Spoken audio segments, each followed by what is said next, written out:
Thanks for listening to the AZ Wildcats podcast brought to you by DraftKings. Great deal going on. You throw down $5 on the Super Bowl. That team wins. You get $280 in free plays if you're a new customer.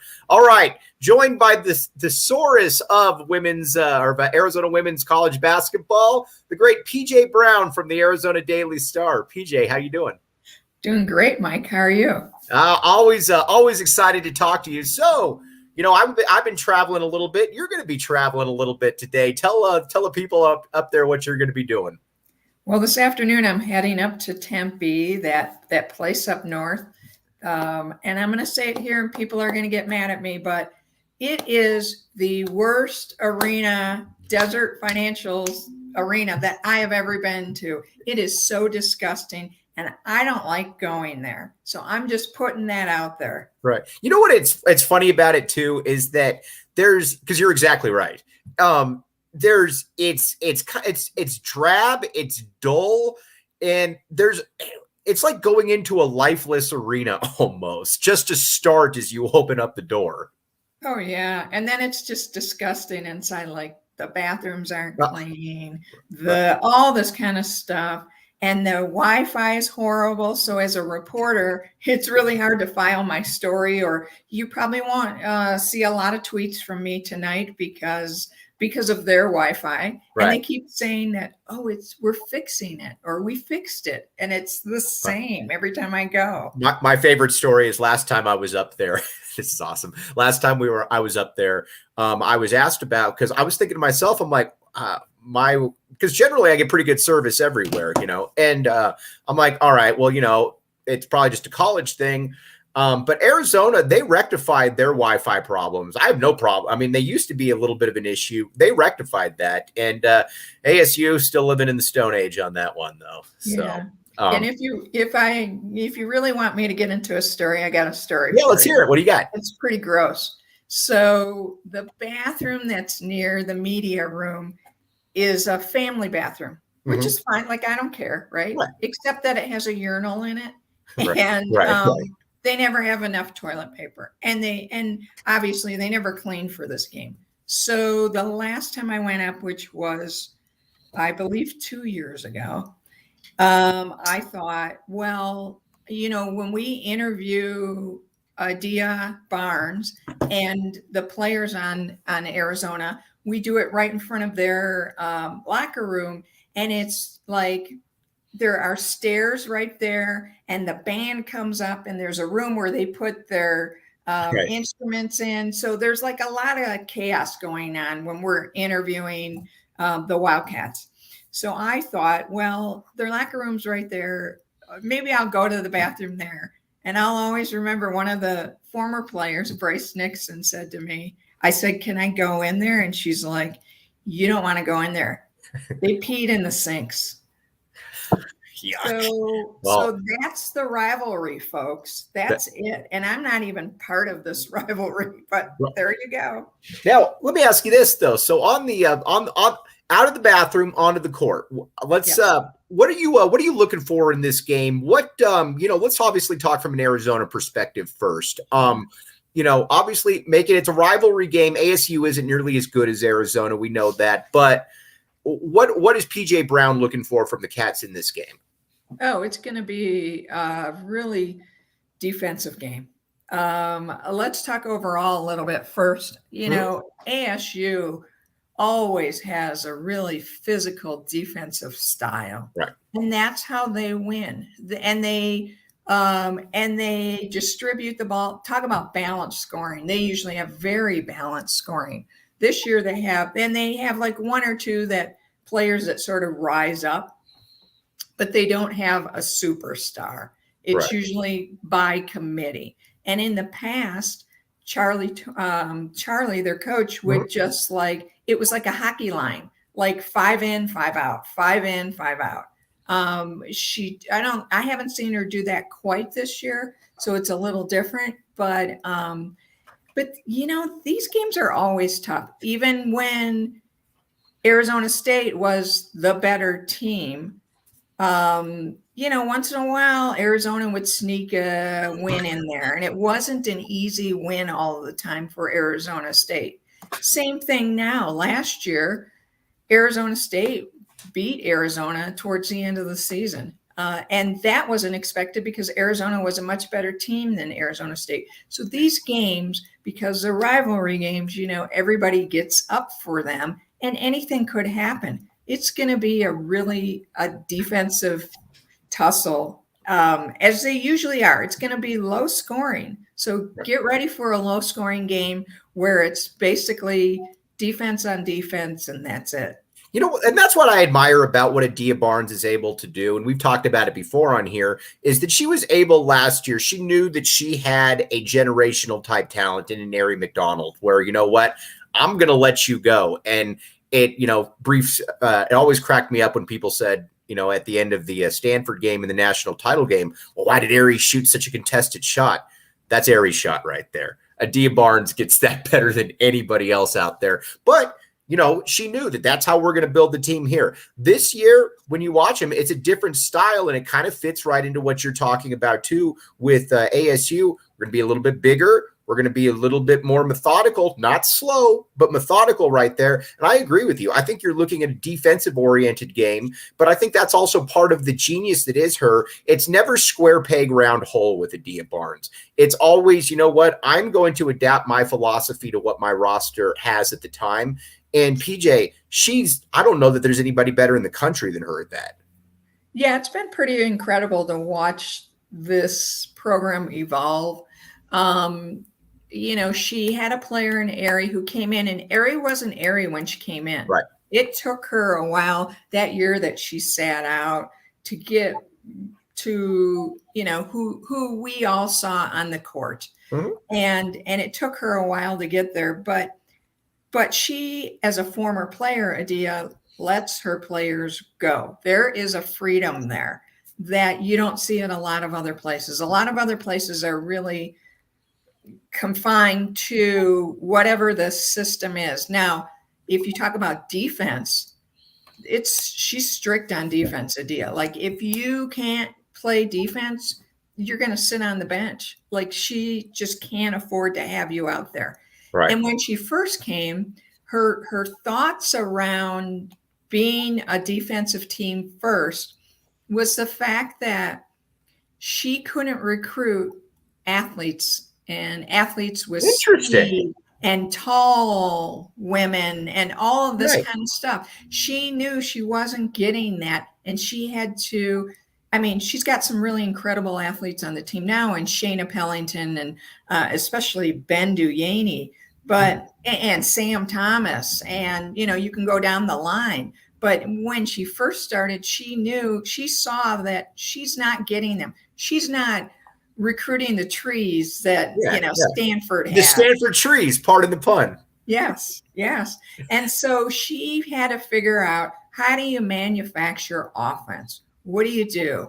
And for her, that's where the idea came to be a really tough, in-your-face defensive team and create offense off of steals and transition and all of that. And that's where that all came from. And it does evolve every single year. She changes it up just a little bit. So, like, I know Ari's not here this year, but the defense looks different this year. And I had a piece in today's paper. I asked Adia, I said, if you looked at the defense last year when you were playing the defense you want to play, right? In the NCAA tournament. It looks different today than it did then. Why? What's going on? And she goes through it and talks about how not only has everybody improved who's come back, the returners, so that looks better, but there are also, it's more effective. She talked about, this was really interesting. She talked about stealing time in opponents' practices. So, and what she means by that is they have to prepare for her defense. They can't just focus on themselves in practice. They have to prepare for Arizona. And when you do that, that's when she said she knows that she's effective. PJ, it's funny. It's not that Adia Barnes needs any help with the branding or anything, but that is a brand right there. Stealing time in opponents' practices. That is absolutely fantastic. I love that. Yeah. Okay, so we're all right. So going in tonight, what are you looking for from ASU then? Is this a game? I get people all the time that ask me this, basically just, is this a game that ASU can win? Wow. That shouldn't stump me, but no, but it was, I was asked it last night and I had to look. Now, listen, I'm not nearly the expert that you are on it, but I had to look at some numbers. I had to look at some, I think it's, I'll tell you what I told them and then I'll cede the floor. It's going to be incredibly difficult for ASU to win this game. They're going to need a lot of things to go right. And on top of that too, with the way that these women are playing right now, with the way that Adia Barnes is able to get them going, they're not going to look past this rivalry game. I'd be very surprised by that. Right. I agree with that. First I have to say that there's a reason. I've always believed there's a reason we play these games. Anything can happen on any day, on any court. Mm-hmm. And the fact that you're playing at their home, that's a little tough. And that's always going to be tough. And Arizona State last weekend, they swept too. Mm-hmm. So they're playing better ball. They're actually, because they've been able to play finally after sitting out for such a long time with the COVID issues. They're getting a little momentum. So now we're starting to see a little bit of who ASU really is. Before we had really no idea because they didn't play enough games. Right. Now we're starting to see that. So having said all that, I will say this. Arizona is one of the best teams in the country. They are an elite program right now, and they're playing like it. And what I mean by that is there are certain things that top programs do. So a game might be close for a half or something. Right. But at some point, they wear you down and they take over. And that's what Arizona does. The other thing is that a lot of times we talk about teams placing too much emphasis on one game. Like last weekend, maybe it was the Oregon game. Like you get so up for that game that the next game, maybe you just don't have any energy left. Right. That's not Arizona. They are a top team in the country, and they don't care who you throw out and who they're going to play against. They're going to beat you. For sure. Right? They're going to come ready to beat you. Now, leading up to last weekend, there were times maybe that they didn't start out the game really strong, but then they came back. Only top teams can come back from a deficit like that, and then they beat you. Right. They're at that point in the season now. It's February. There are 3 weeks left in the regular season. They, one game at a time, they focus on one game. They focus on being their best for this game. And there are a couple things in each game that Adia Barnes tells her team to focus on because the other team is going to do something and they need to shut it down. And that's it. That's their whole scope. It's none of this like, oh, last time we lost to Oregon and there was all this drama. No, they were a team that they had to face. They knew exactly what they had to do. They knew who the players were that they had to shut down, and they took care of business. That's all these games are for the rest of the season, is Arizona taking care of business. She is PJ Brown from the Arizona Daily Star. Again, PJ, tell people where, and again, we don't do good enough job here. Hype yourself up a little bit here. Tell people exactly, your background and everything, because you're a one-stop shop for everything when it comes to Arizona women's basketball. So where can people find you, all that good stuff? Sure. You can find me on Twitter at PJBrown09. And the little secret is you can read all my stuff on the Wildcaster.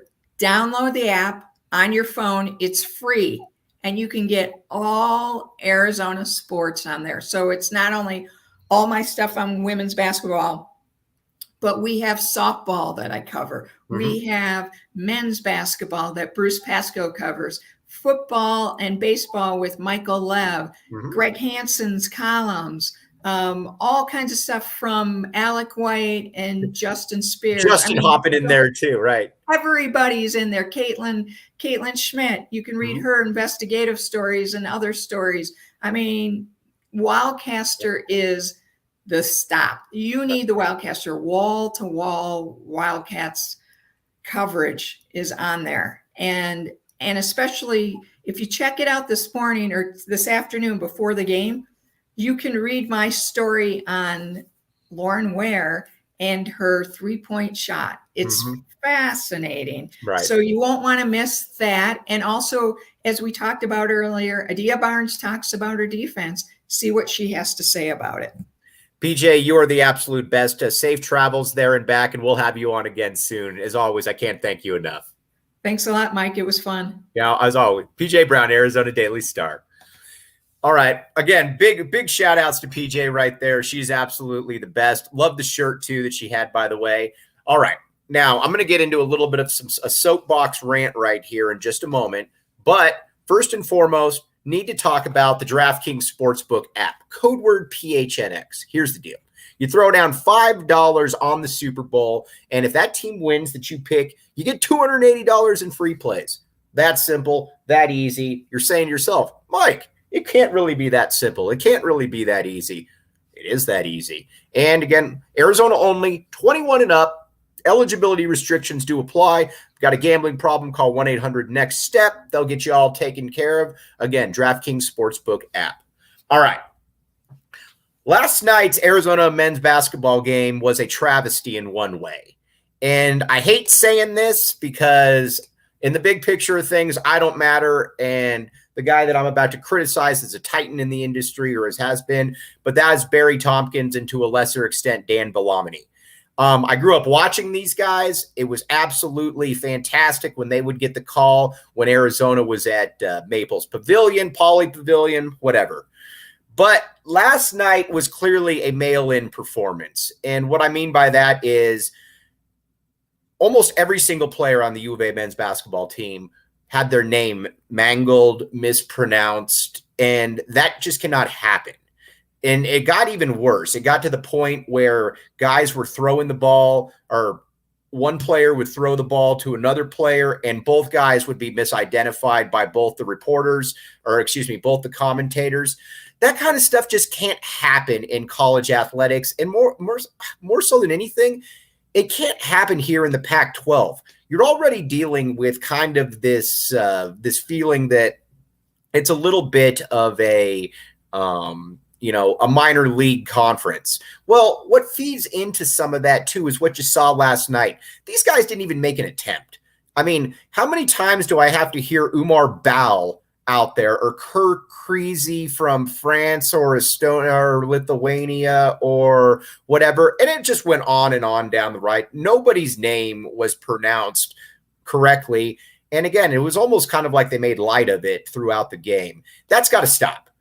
That would never happen in a Duke, North Carolina matchup. That would never happen in a Kentucky or a Kansas game. It just wouldn't. There's no other way around it. It just would not happen.